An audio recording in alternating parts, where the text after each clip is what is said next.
resolution, but as you know, any resolution that comes out of the Senate has to be married up with the House, so eventually we'll have to get on the same page.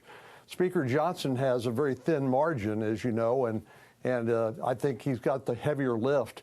But it's going to be a challenge, but we don't have any choice but to deal with these issues. And we particularly are not going to allow a multi-trillion-dollar tax increase on 62% of American taxpayers, which would happen if we did not extend the expiring tax provisions. Well, there's Senator Cornyn talking about the budget resolution. We've got, we heard, a lot of progress that was made during the last week in the Senate and their ability to try to get a vote-a-rama done. I'm going to ask our next guest about that here in just a second. But there is great movement going on, and it seems as though, even though if it might be at a snail's pace, progress is being made on Capitol Hill for you, the American taxpayer.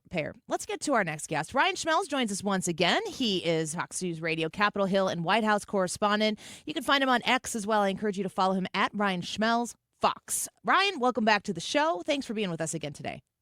Always great to be on, Annie. How are you? I'm doing okay. Give us a lowdown of the Senate last week was able to do a vote-a-rama, and I kept seeing that word, and I just think it's funny that there's like this. You're in Congress, it's congressional, it's magnificent, and they're doing vote-a-ramas. It's a funny name.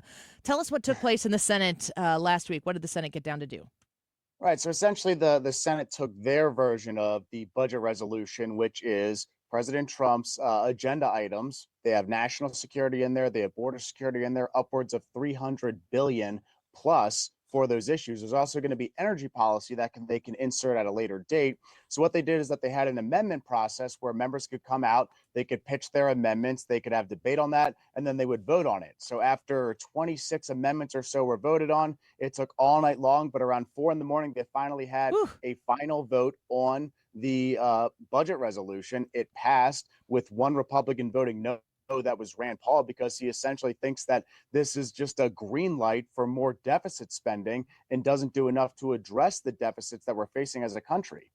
Ryan, I heard or read a lot about, the Democrats were going to try to throw everything at the Republicans during this vote-a-rama, make them take, air quotes, hard votes and take stands against things that I guess the Democrats thought would be bad for them. What kind of statements were the Democrats trying to make with this experience? Well, I think they're really trying to hone in on the idea of Medicaid potentially facing some cuts because of this budget resolution that Republicans are pushing forward. Now, the argument might be a little bit stronger in the House version, because in the House version, you add the tax law into this. And with the tax law, you have $4.5 trillion in tax cuts. You've got $2 trillion in spending cuts, including a provision in there that directs the Energy and Commerce Committee to cut upwards of $800 billion. Well, that's the committee where Medicaid gets funded underneath of. So I think Democrats are trying to make the point that if the GOP gets its way, then you're going to have to see $2 trillion in spending cuts. And there's no way that they reach $2 trillion without getting into entitlement programs, which President Trump has consistently said is off the table. But I think there is this thought that it's going to be very hard to find $2 trillion worth of savings without either getting into the Pentagon or getting into entitlement programs. Well, we're speaking with Ryan Schmelz right now with Fox News Radio, Capitol Hill White House correspondent.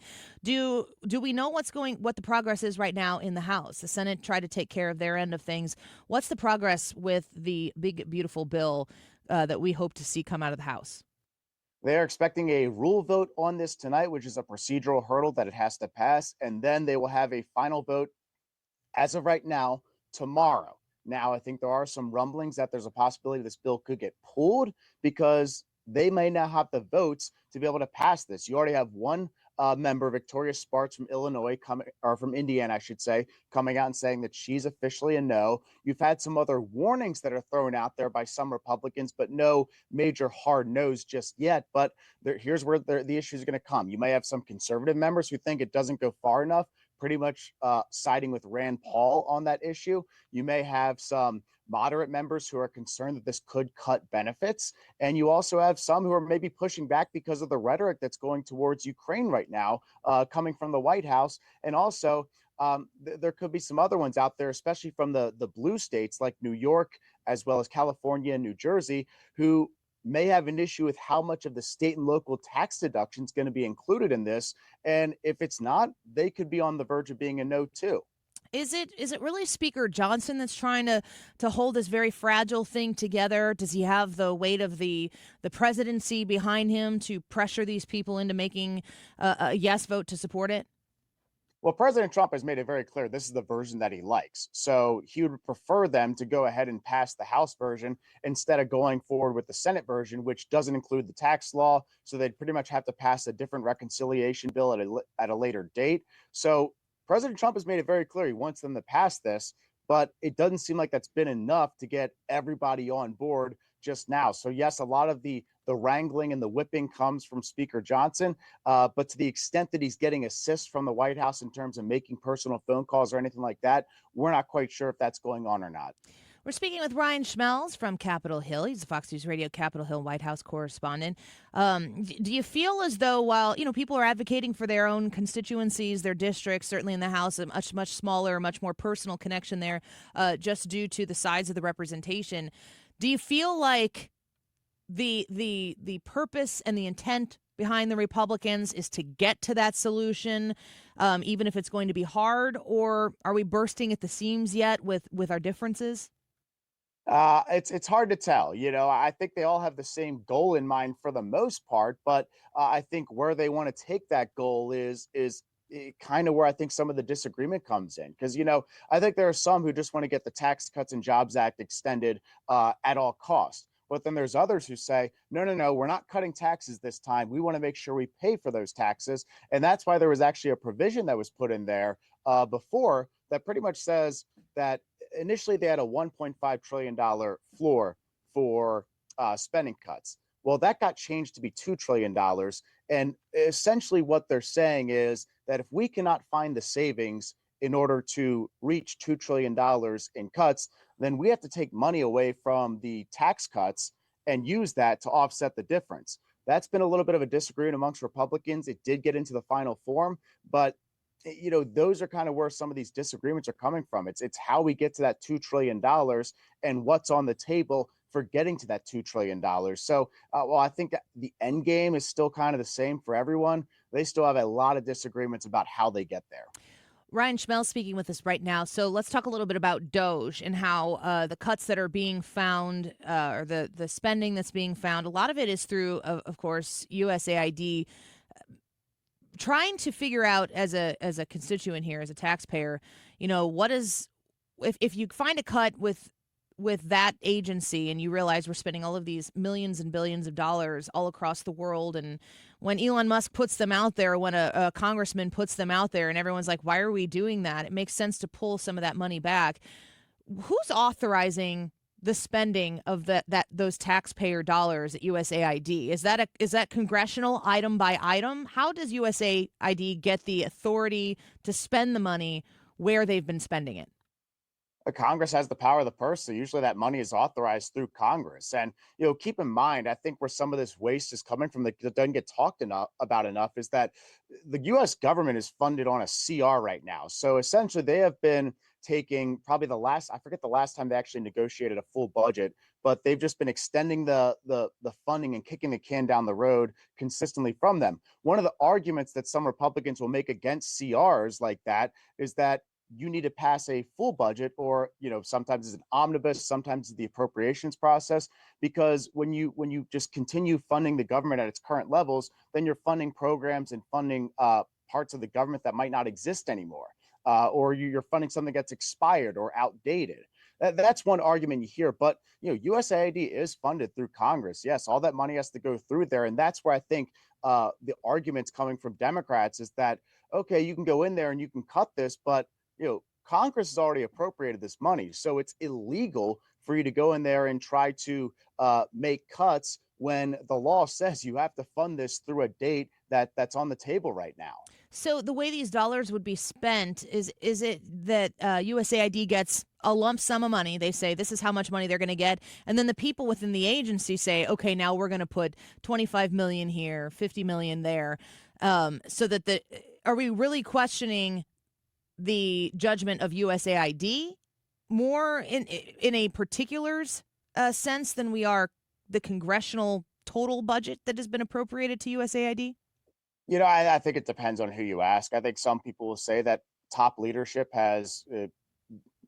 is off with its priorities when it comes to USAID. You may have some folks who say that Congress put a lot of things in there that they don't like. I think it just really depends on who you ask. But I think there's a bigger discussion here about how they go about doing this that Republicans are trying to have right now.